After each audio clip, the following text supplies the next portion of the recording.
গতিকে অঞ্চলটোৰ কাৰণে এটা দুৰ্ভাগ্যজনক দিন আজি আমাৰ যোৱা পৰহি দিনা ২৭ ডিচেম্বৰৰ দিনাখন দশম শ্ৰেণীৰ বিদায় সভা আছিল এই বিদায় সভা ৰাতিপুৱা ৭ বজাৰ পৰা ল'ৰা ছোৱালীখিনি যাৱতীয় কাম কাজৰ কাৰণে আহিছিল আৰু আমিও আহিছিলোঁ আমি আহি তেওঁলোকৰ লগত ৰাতিপুৱা তেওঁলোকৰ লগত যা যোগাৰ কৰি কাম কাজবিলাক শেষ কৰি ল'ৰা ছোৱালীখিনি ৯:৩০ বজাত ঘৰত ঐক্য সাজ পোছাক পৰিধান কৰি আহিবৰ কাৰণে ঘৰলৈ গৈছিল যাওঁতে দীপিলা চৌকাত ডাম্পাৰৰ খুন্দাত ছাত্ৰজন বেয়াকৈ আঘাতপ্ৰাপ্ত হয় আৰু লগে লগে দীপিলা চৌকৰ ব্যৱসায়ীখিনিয়ে ডাম্পাৰখন ৰখাই আৰু আমাৰ স্থানীয় ৰাইজ ওলাই আহে তাৰপিছত ডাম্পাৰখন ৰখোৱাৰ পিছত গাৰ্জেনক খা খবৰ কৰি অহাৰ পিছত ছাত্ৰজন আমাৰ বালিপাৰাৰ ৰুবুল আলীৰ ল'ৰা আমাৰ ইমৰান হক আছিল লগে লগে তেওঁক মানে চিকিৎসাৰ বাবে মঙলদৈ চিভিল হস্পিটেললৈ লৈ গৈ তাৰপিছত আমাৰ বিদ্যালয়ৰ প্ৰধান শিক্ষক হেমন্ত ডেকা আৰু অতুল শৰ্মা তেখেত সহকাৰী শিক্ষক তেওঁলোক দুজন তাতে গৈ পেলাই তাত মানে প্ৰাথমিক চিকিৎসাখিনিৰ অন্তত গুৱাহাটী চিকিৎসা মহাবিদ্যালয়লৈ প্ৰেৰণ কৰে গুৱাহাটী চিকিৎসা মহাবিদ্যালয়ত ICUৰ ব্যৱস্থা নোহোৱাত আমাৰ বেলতলা স্থিত আপোনাৰ পাটনা হস্পিটেলত আপোনাৰ অৰ্থপেডিক স্পেচিয়েল তাৰপিছত তাত মানে এই উন্নত চিকিৎসাৰ কাৰণে লৈ যায় আৰু মানে যথেষ্ট মানে ব্লাড মানে তেওঁৰ দেহৰ পৰা ওলাই গৈছিল লগে লগে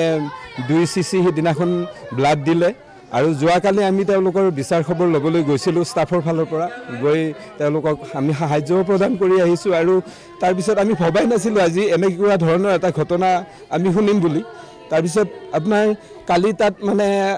4 cc টেষ্ট কালি দিছে আৰু আজি 4 cc টেষ্ট দিয়া কথা আছিল আমি গোটেইকেইজন শিক্ষকে তেওঁ মাত লগাই আহিছোঁ আমি মাত লগোৱাৰ লগে লগে আমাৰ ফালে চাইছিল মুখৰ ফালে আমি ভাবিছোঁ আজি নহ'লেও 2 এদিনত অপাৰেশ্যন কৰিব আৰু ভাল খবৰ এটা আমি পাম কিন্তু ৰাতিপুৱা 6 বজাৰ লগে লগে এই দুৰ্ভাগ্যজনক খবৰটো যেতিয়া পালোঁ আমাৰ অঞ্চলৰ ৰাইজ তথা ছাত্ৰ ছাত্ৰীসকল আমি শিক্ষকসকল সকলো শোকত ভাঙি পৰিছোঁ আমাৰ আজি আচলতে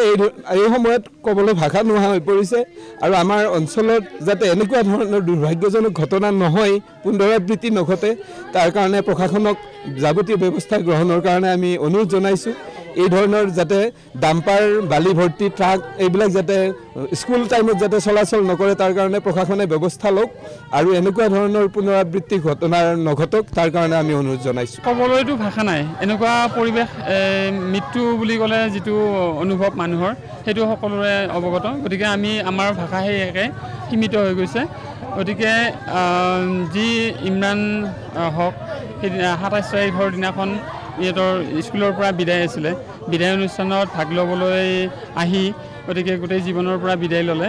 গতিকে আমাৰ কাৰণে আমাৰ বিদ্যালয়ৰ কাৰণে গোটেই অঞ্চলৰ কাৰণে আৰু বন্ধু বান্ধৱীৰ কাৰণে ছাত্ৰ ছাত্ৰীৰ কাৰণে এটা বৰ দুখজনক ঘটনা আপোনালোকে দেখিছে ছাত্ৰ ছাত্ৰীসকলে কান্দোনত ভাঙি পৰিছে আজি তাক এখন ব্যক্তিগত হস্পিটেলত তাৰ মৃত্যু ঘটে ৰাতিপুৱা ভাগত গতিকে তাৰ পৰা তাৰ পোষ্টমৰ্টেম কৰি আনোতে পলম হৈ গ'ল গতিকে আমি গোটেইখিনি ছাত্ৰ ছাত্ৰী ৰাতিপুৱাৰ পৰা সিহঁতৰ ঘৰত গৈ ৰখি আছে আৰু আমিও ইয়াতে স্কুলত আছোঁ তেওঁলোকৰ ঘৰলৈকেও গৈছোঁ গতিকে এই মৃত্যুৰ বিষয়ে বৰ্ণনা কৰিবৰ কাৰণে সাধাৰণতে ভাষাই শব্দই আমাক সাহস নিদিয়ে গতিকে সকলোৰে অনুভৱ একেটাই মৃত্যুৰ ক্ষেত্ৰত কিন্তু আমি এটাই কথা ক'ম যাতে ভৱিষ্যতে এনেকুৱা ঘটনা নঘটক ডাম্পাৰৰ ক্ষেত্ৰত যিবিলাক দুৰ্ঘটনা ঘটি আছে সেইখিনি আচলতে ৰাতিপুৱাৰ ভাগত যদি ডাম্পাৰবিলাক বন্ধ কৰে প্ৰশাসনে স্কুলৰ সময়খিনি যাতে পাৰ হৈ যোৱাৰ পিছত ডাম্পাৰবিলাক চলোৱাৰ ব্যৱস্থা কৰে এইখিনি মই প্ৰশাসনলৈ অনুৰোধ জনাইছোঁ আৰু এনেকুৱা ঘটনা কাৰো ক্ষেত্ৰত নঘটক এই অনুৰোধ জনাই মই মোৰ যি পঢ়া শুনাত ছাত্ৰজন মধ্যমীয়া আছিলে কিন্তু তাৰ মৃদুভাষী আছিলে ইমান কথা বাৰু অমায়িক আছিলে সেই ক্ষেত্ৰত ক'ব লাগিব আৰু এই বয়সত যিখিনি দুষ্টামি থাকে সেইখিনিতো থাকে আৰু ল'ৰা ছোৱালী আপোনালোকে জানে কিন্তু মৃদুভাষী আছিলে আৰু পঢ়া শুনাত যথেষ্ট ভাল আছিল ঘৰ